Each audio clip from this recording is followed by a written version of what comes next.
Edmund Spenser's The Faerie Queene represents a high point in British Renaissance literature. Intended to be a mythological epic modeled after the epics of Greece and Rome, Spenser's allegory would give a historic pedigree to Britain as the successor to those empires, as well as securing Spenser's place as an epic master along the lines of Homer and Virgil. This vast work of poetry, however, is a very complex piece that draws on numerous classical and religious traditions, as well as the thought of Hermetic and occultic groups that were prominent in Spenser's day. The purpose of this paper will be to analyze the curious character Lucifer and what sources Spenser may be drawing from to form this imagery, as well as what the character means within the layers of symbolism. Lucifer first appears in Book 1, Cato IV, as a female manifestation of Duessa. Spenser critic Elizabeth Heel explains of Duessa, where Una's name points to the singleness of truth, Duessa signifies the doubleness of falsehood and deceit. The reader is alerted to her significance in the argument to Canto 2, but like Una, she is most fully identified by her appearance. Red Cross, separated now from Una, meets Duessa, accompanied by the Saracen Sansfoy, and richly dressed in a manner which ought to be instantly recognizable. A goodly lady clad in scarlet red purfled with gold and pearl of rich assay, and like a Persian mitre on her head. She wore, with crowns and ouches garnished, the which her lowish lowers to her gown, her wanton palfrey, all was ourspread with tinsel trappings, woan like a wow, whose bridle rung with golden bells and boss's brow. The imagery of scarlet, gold, and jewels is from the description in Revelation 12:4 of the whore of Babylon, commonly interpreted by the Protestants as the papacy. The contrast to Una, truth, and the Reformed Church is developed point by point: the clothing, the mount, the companion. Duessa will be the true form of Lucifera, thus identifying her character bears exploration. Heel correctly notes the immediate historic import of Duessa as the Roman Catholic Church. Hitherto, Red Cross Knight had been journeying towards holiness after encountering Una, the symbol of truth and righteousness as found in the Reformed Church. Immediately after this meeting, however, he had been sidetracked by Duessa, a counterfeit version of Una, and while resembling her was yet chock full of pomp and trickery, being affiliated with a sorcerer named Archimago, or the Archmage. Heel means text from Revelation 17:4, not 12:4, which reads, "The woman was arrayed in purple and scarlet, and adorned with gold and precious stones and pearls, having in her hand a golden cup full of abominations and the filthiness of her fornication."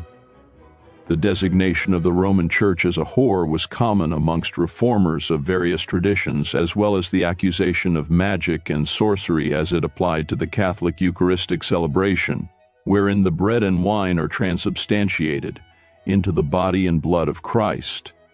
According to the Roman doctrine, the priest alone has the power to consecrate this divine reality, and the reformers were generally in agreement in rejecting this notion as sorcery and magic. Genevan reformer and contemporary of Spenser, John Calvin, writes in his highly influential Institutes of the Christian Religion as follows: "The Mass itself, apart from its profanation, is sacrilege. What remains but that the blind may see, the deaf hear, and even children understand the abomination of the Mass? Offered in a golden cup, it has so inebriated all kings and peoples of the earth, from highest to lowest, and has so stricken them with drowsiness and dizziness, that, more stupid than brute beasts, they have steered the whole vessel of salvation into this one deadly whirlpool. Surely Satan never prepared a stronger engine to besiege and capture Christ's kingdom. This is the Helen for whom they so defile themselves in spiritual fornication, the most abominable of all." The language is unmistakably similar, and certainly Calvin had the passage from the Revelation of John in mind when he critiqued the Catholic Mass. Spenser is working within this broad Calvinist tradition, though Anglicanism was, and has been, on the whole, more tolerant of some of the high church externals. When Duessa shows Red Cross Knight her palace, it becomes clearer that she is allied with the biblical Lucifer. Spenser writes, "Thither Duessa bade him bend his pace, for she is weary of the toilsome way, and also nigh consumed is the lingering day. A stately palace built of squared brick, which cunningly was without mortar laid, whose walls were high, but nothing strong nor thick, and golden foil all o'er them displayed, that purest sky with brightness they dismayed. High lifted VP were many lofty towers, and goodly galleries far were laid, full of fair windows and delightful bowers, and on the top a dial told the timely hours. Duessa's palace is the house of pride we begin to see, and her pomp is known to all. She is contrasted with the heavenly church of the Apostle Paul in Galatians 4, instead preferring her glory to be earthly mammon.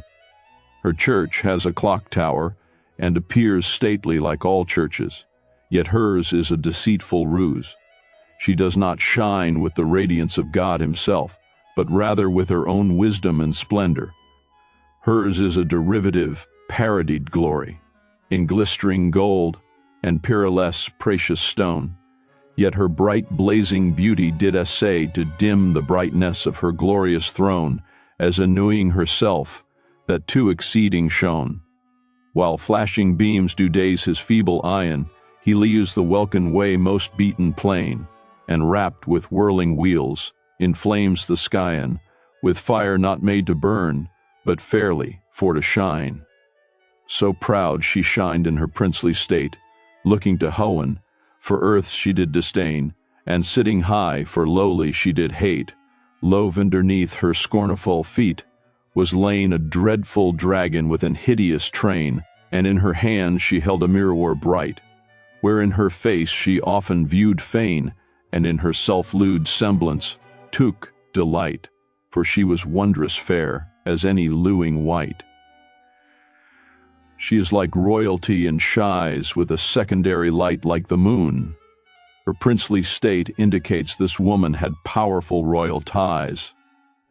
The dragon under her feet borrows from Revelation W12, 1-4, where it does read that the true church led into the wilderness to escape the wrath of the dragon, later emerging triumphant with the serpent or dragon under the feet of the woman.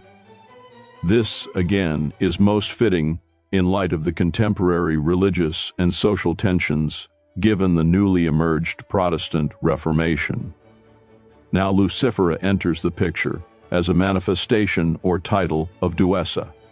Spenser writes, "Of grisly Pluto she the daughter was, and sad Proserpina the queen of hell, yet did she think her peerless wroth to pause that parentage. With pride so did she swell, and thundering Ewe, that high in Hohen doth dwell, and wield the world she claimed for her sire. Or if that any else did Ewe excel, for to the highest she did still aspire, or if aught higher were than that, did it desire. And proud Lucifera men did her call, that made herself a queen, and crowned to be, yet rightful kingdom she had none at all, nay heritage of natiu soeranti, but did usurp with wrong and tyranny vipon the scepter which she now did hold, nay rolled her realms with laws, but policy, and strong advisement of 6 wizards old, that with their counsels bad her kingdom did uphold." The woman in question has become clearer. She is a female manifestation of Lucifer, the fallen angel of biblical tradition. However, the biblical tradition does not explicitly speak of a female consort or manifestation of Lucifer. There is mention of Lucifer who sinned through pride in wanting to be like God in Isaiah 14:12-13, which reads, "How you are fallen from heaven, O Lucifer, son of the morning.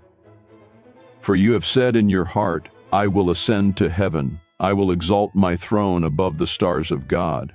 No gender is assigned there as feminine, and the whore of Babylon of Revelation 17 is never identified as Lucifer or a feminine manifestation thereof. Pluto, of course, was the Roman version of the Greek Hades, or god of death and the underworld. Revelation also utilizes Hades imagery in 20:14 when declaring that the angel of death will eventually be himself cast into hell. Rev. 20:14. Another clue is that Lucifera has no kingdom or sovereignty that she calls her own. This perfectly matched the papal claims of transcending national laws and jurisdictions. The papacy, the Roman Church taught, has full supremacy even in temporal matters and cannot be bound by any higher authority. However, there are other deeper references and sources from which Spenser may have drawn in creating the Lucifera character. A note in Hamilton's annotated Faerie Queene states, "She is the female counterpart of Lucifer, but where is their basis for this?" Linguist and literary critic John Hankins provides some insight on this question.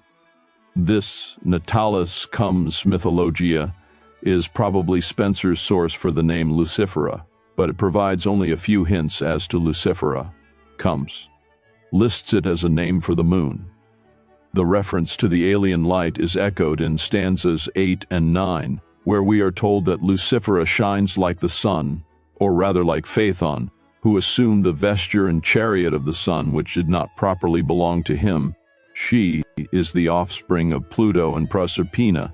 Since they were sometimes considered to preside over unformed matter, we have in them a correspondence to Comes crasser matter. With this in mind, it is possible to examine the movements that surrounded Spenser that popularized lesser-known Hermetic philosophies that borrowed more heavily from classical and pagan traditions than from the Jewish or patristic traditions, such as the Order of the Garter and the Rosicrucians. Although there is no evidence Spenser was certainly a member of any noble or Hermetic order, these movements were certainly part of the Elizabethan court milieu.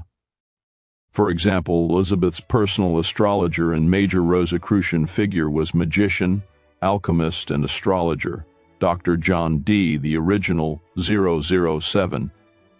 In fact, Dr. John Dee had become enamored of Neoplatonic magic, a trend during the Renaissance with figures such as Pico della Mirandola and Marsilio Ficino, both of whom were influences upon the Renaissance in general.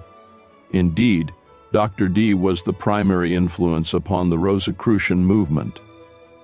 There is also a possible connection between Red Cross Knight and the Brotherhood of the Rosy Cross, or the Rosicrucians. While Red Cross Knight on one level represents historically the British nation and church against the papacy, it is also possible that Spenser intends a deeper allegorical significance to be found in Red Cross. Yeats writes, "Their very special significance attached to the Order of the Garter was again an Elizabethan tradition. There had been a great revival of the order, its ceremonies, processions, and ethos, during the reign of Elizabeth, who had used it as a means of drawing the noblemen together in common service to the crown. When the Palsgrave became a Garter Knight, he enlisted under the banner of the Red Cross of St. George in defense of the causes for which the order stood, the fighting the Dragon of Wrong and the defense of the monarch. The story of St. George and the dragon, and of his romantic adventures in attacking wrongs and defending the oppressed, was blazoned in the fire of the fireworks. A queen, imprisoned by a necromancer, was delivered by the great champion of the world, St. George. Readers of Spenser's Faerie Queene, if there were any amongst the fireworks show, might have been reminded of Red Cross Knight who championed Una in the Virgin allegory in honor of Virgin Elizabeth. One notes, then, a clear parallel in symbolic imagery between the two groups. But the connection is not just tangential or circumstantial. Several members of the Order of the Garter also had close connections, the Rosicrucian Brotherhood. For example, occultist and alchemist Duke Frederick I of Wittenberg, admitted by Elizabeth to the Garter in 1597. Yeats details the influence at length later, making clear that Spenser's Red Cross Knight is inspired by the Order of the Garter. Renaissance literary critic John Desmarais also makes this same argument, noting that the Order of the Garter and its usage of St. George and similar symbolic usages between both John Dee and Spenser. The Glastonbury, popularly believed to mean city of glass, was associated with legends about islands and the sea. Among the Saxon, Norman, and Celtic kings buried there was King Edgar, founder of the first powerful British Navy and the favorite of 16th-century navigational theorist John Dee.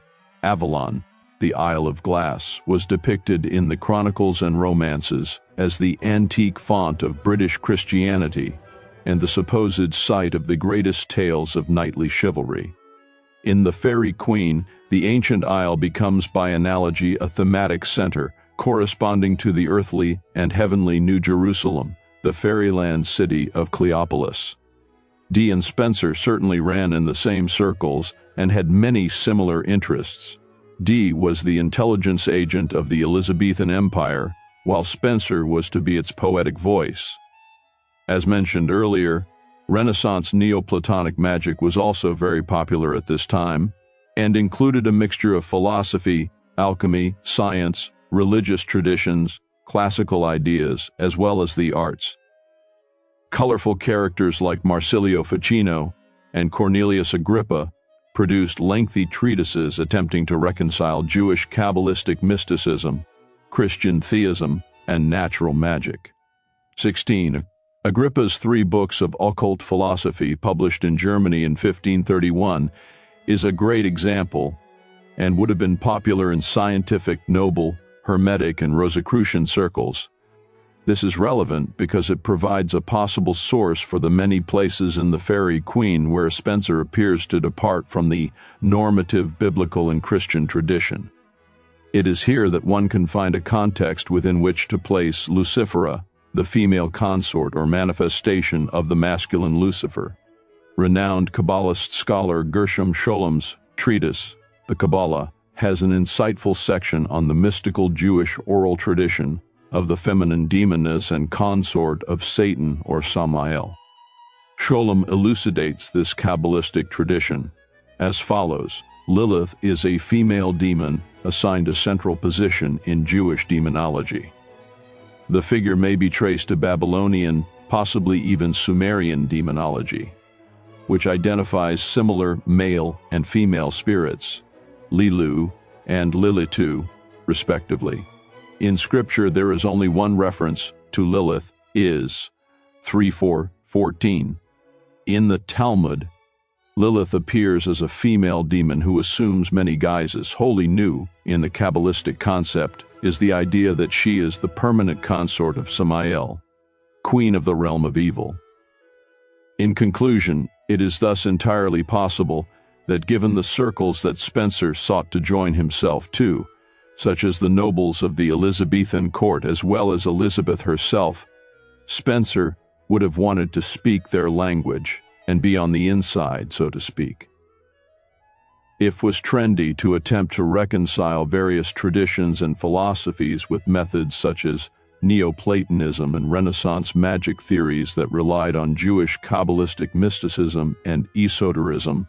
It is entirely likely that Spenser would have so crafted his works so as to appeal to such a crowd, which was unquestionable, enamored with such topics. One can see then, in characters like Red Cross Knight and Lucifera imagery that appears to find provenance in older Hermetic and occultic traditions, which also explains why Spenser seems at times to depart from what would have been normative Anglicanism in his day.